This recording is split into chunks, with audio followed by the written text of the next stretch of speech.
Our proud sponsors of Royal Outdoor Experience is Baronet Blinds, River's Edge Stands, Strike King, Lew's, Crappie Magnets, Mossy Oak, Foot on the Head Calls, Scent Thief, and Grizzly Sunglasses.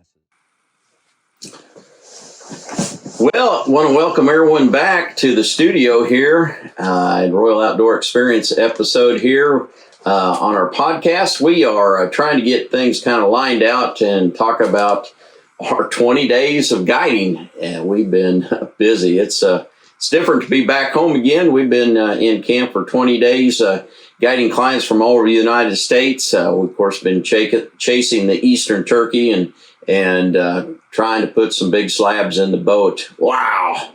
You know, every year it just amazes me, how much fun I have and how much energy we put into it as guides. But it's so rewarding. It really is, to have a chance to see those eyes on that first gobble every morning, and just to go out as a team and know that I got good guides working for me and people that are enjoying, their experience with us at Missouri Hunting, Fishing Adventures.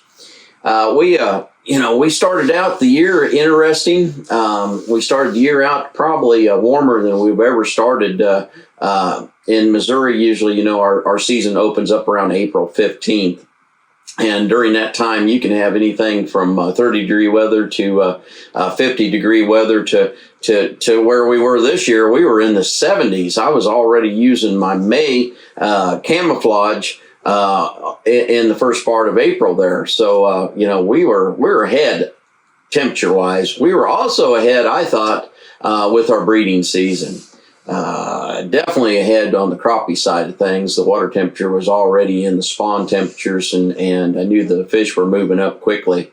But with that being said, it seemed like to me the weather kind of throttled things down and helped us out a little bit. We had a cold spell there that kind of slowed down the spawn. We had a period of time there that, that the jakes helped us. I know that sounds silly to say, because jakes are such a pest when it comes to running off toms, but I think they also keep the adrenaline going for the toms and keep things exciting, where the breeding season may go just a little bit longer than normal.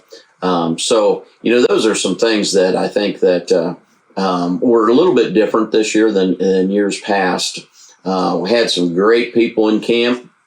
Of course, we had first year, Matt Lubert, our digital marketing man, was guiding his first turkey hunts, which was fun for me to watch and to see that excitement. Of course, we had Charlie Burns back in camp helping us as well. Had a new gun, Brandon Doherty, came in. He was a cameraman for several years, came in and did some guiding for us as well.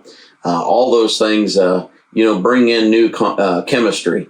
And the chemistry was really good, and it worked out good for us as guides, worked out good for the clients as well.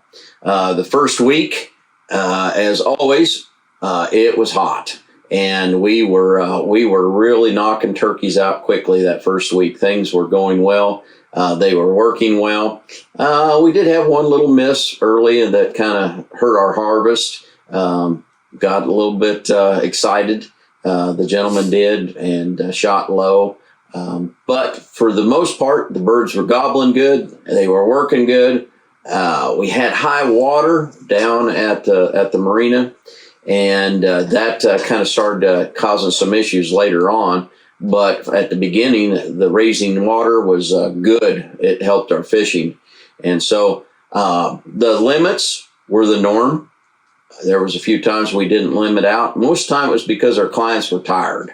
They were wanting to go back to the lodge and make it an early evening, and they wanted to relax around the bonfire or just hang out in the lodge. So those were things that were out of our control as far as knocking out limits every night. But for the most part, everyone had a limit when we got into the boat dock. So let's go over some of the details. What we did at the beginning of the year was a little bit different than what we did at the end of the year. But some of the tactics that we used for our turkeys was learning from the day past. And that's something that a lot of hunters don't have, that flexibility. But with us, where we're in the woods every morning,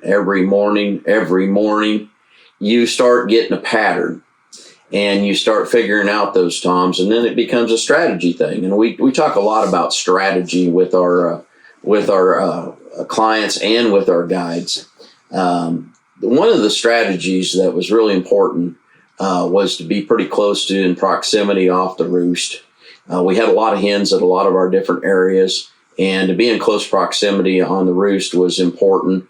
A lot of times those hunts were done, by 7 o'clock because of that.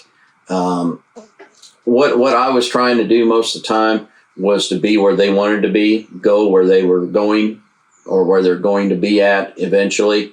And that helped me a lot. In fact, there was one log that we took 3 different client pictures off of. One log, 3 different client pictures off the same log. Same edge of the field, same field they wanted in. We knocked out 3 different birds off of that same corner of that field. That corner of that field was scouted the first week. I went there the first week, and there was a bird over there that was strutting with hens that first week. And that corner of that field has been good for at least 10 years. I can't tell you how many different scenarios and clients that I've had that have tagged out on that corner of that field. The only thing was a little bit different this year was that our fields at Osceola South, they were really high. The wheat had grown super high. And so the fields weren't strut zones for the turkeys, and usually they are. We're going to take care of that next year. We've already talked to our farmer. We know how we're going to address that for next year. So that made the pastures a little bit more accommodating. So that's something to remember. High grass is good for nesting for hens. High grass is not good for courting for toms. They're just not going to get in that high grass and strut. They like the lower areas. And so, once again, the dew and the moisture has a lot to do with that in the morning. So they'll fly into that low grass area, into those pastures where the cattle have been. And, of course, cow pies are a big thing, too. They like to pick through those. So we use that to our advantage at Osceola South, and we worked that pretty hard there. Now, Wheatland, talking about Wheatland, our Wheatland Lodge, of course, we had Godzilla again. Godzilla is kind of a quest of ours. We didn't get him again this year. Godzilla will be probably going on close to 6 years old. May not make it this year, but he's 27 pounds at least. You're looking at a beard that's on the ground. Don't know, 14 inches maybe. Just a monster of a bird, a dominant bird. A bird that will run birds out of the field, a bird that has a whole different gobble. So working a bird like that, we tried a lot of different things, but he's just so shy. And he roosts on the field that you want to come in on, and he pretty well sees you every time that you come into that field. And I really think that once he sees you, it's over. He knows that he's not coming in that field no matter what. And you say, well, get in there at dark. We've been in there at over an hour before any light. But I still think he knows that you're in there. And so we worked Godzilla hard.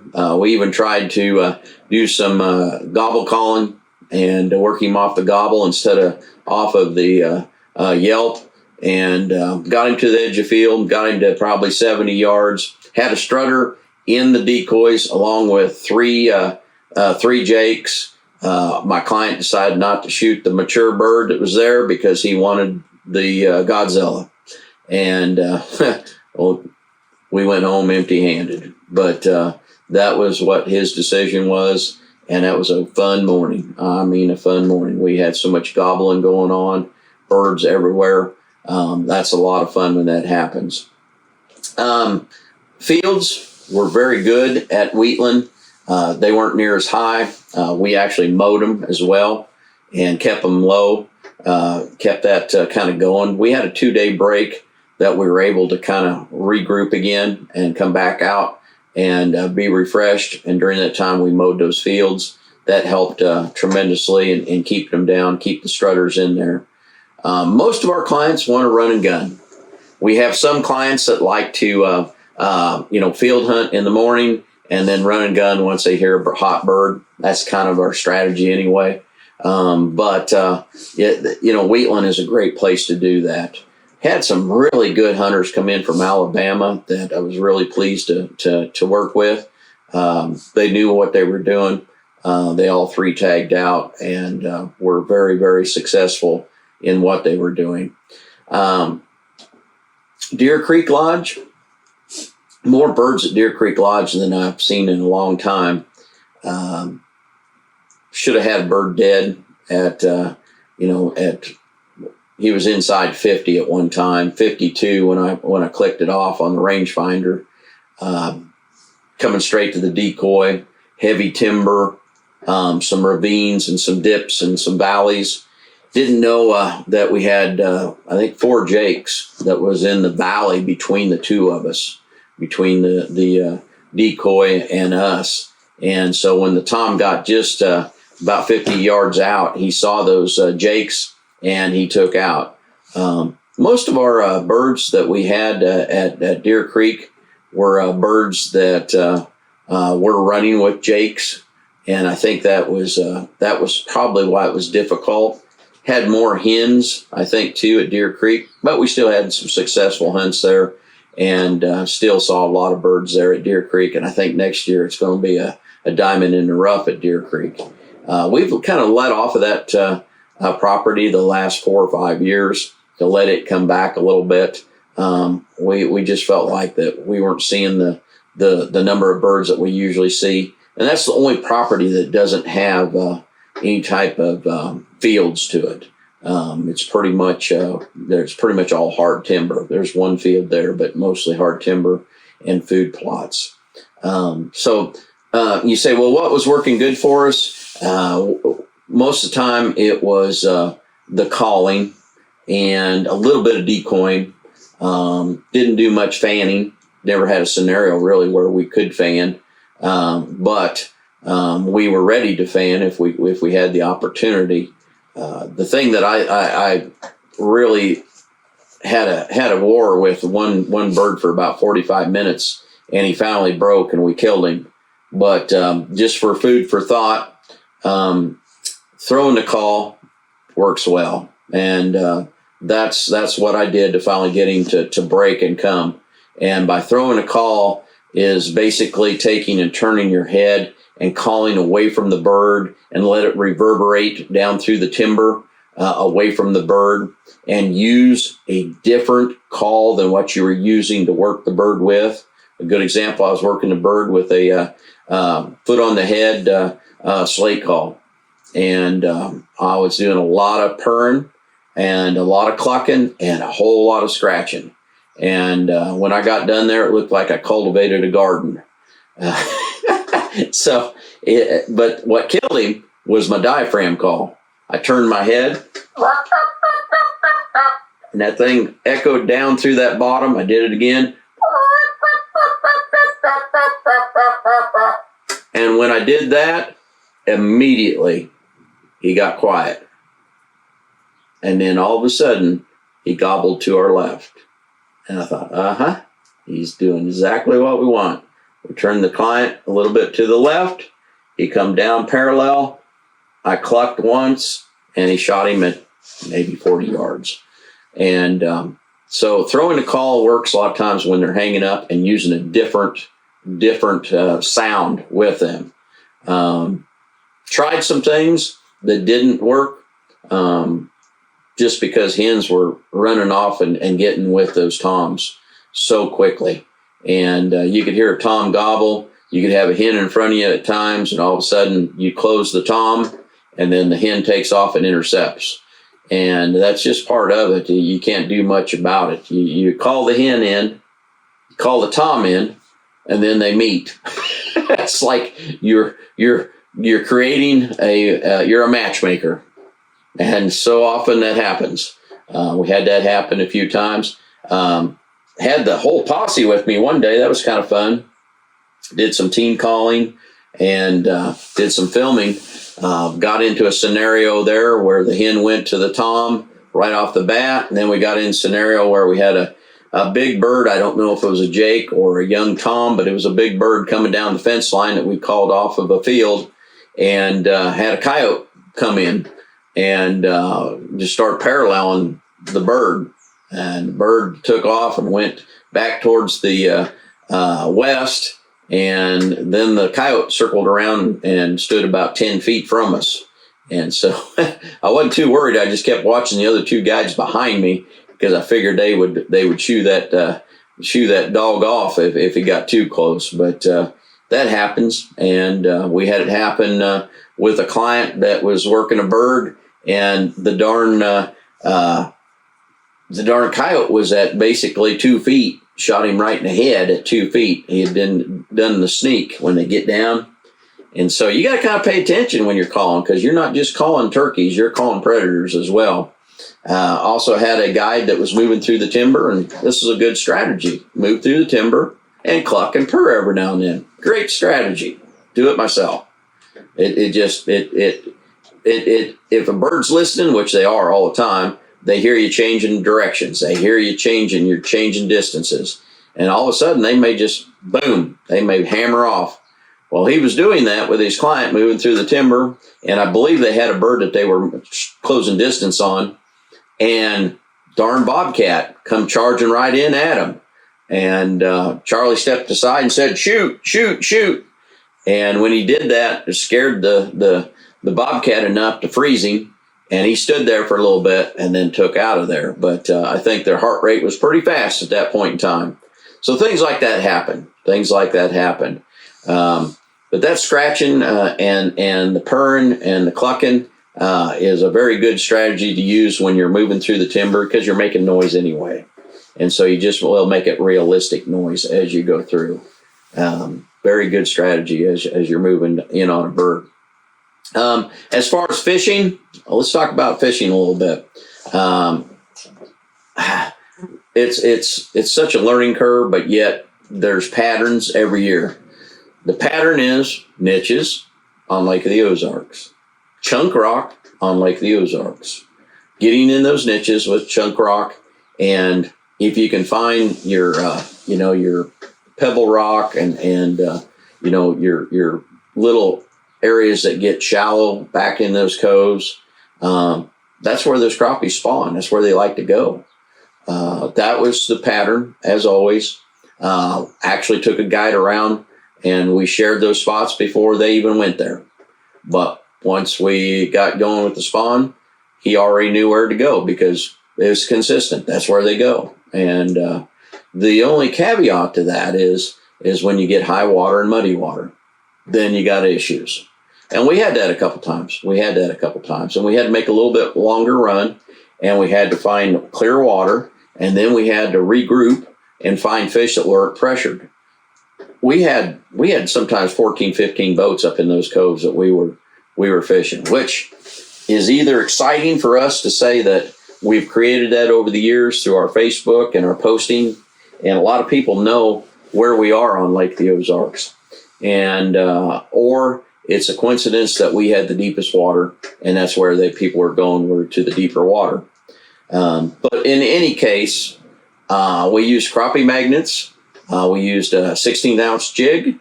We had the panfish bobber on top of it. We were using 6-pound test line. We were trying to get into areas that we could make short cast in. Sometimes we'd pitch, but the fish were in those areas that we were talking about as far as the niches and the shallow areas, and chartreuse and white. This weekend we had Jeff Smith down at Truman Reservoir at a tournament this weekend, and we communicated several times back and forth, and Truman Reservoir has been chartreuse and white too this time of year for years. And so, that's just a good color when you have stained kind of green water. That's kind of what we're dealing with in that perspective. But those were the things we were using. That's what we targeted, those kind of areas, and put probably, I'd say, not quite as many as usual, just for the fact we had the ability to hunt all day long. And a lot of our clients didn't have enough gas to go fishing in the evening, just flat tired. But I'd say we were still probably close to 700 fish, maybe conservative. I don't know. Probably somewhere in there, I'd say 700 fish. We've been as much as twice as that before. But that's, like I said, that's limit after limit after limit, and that.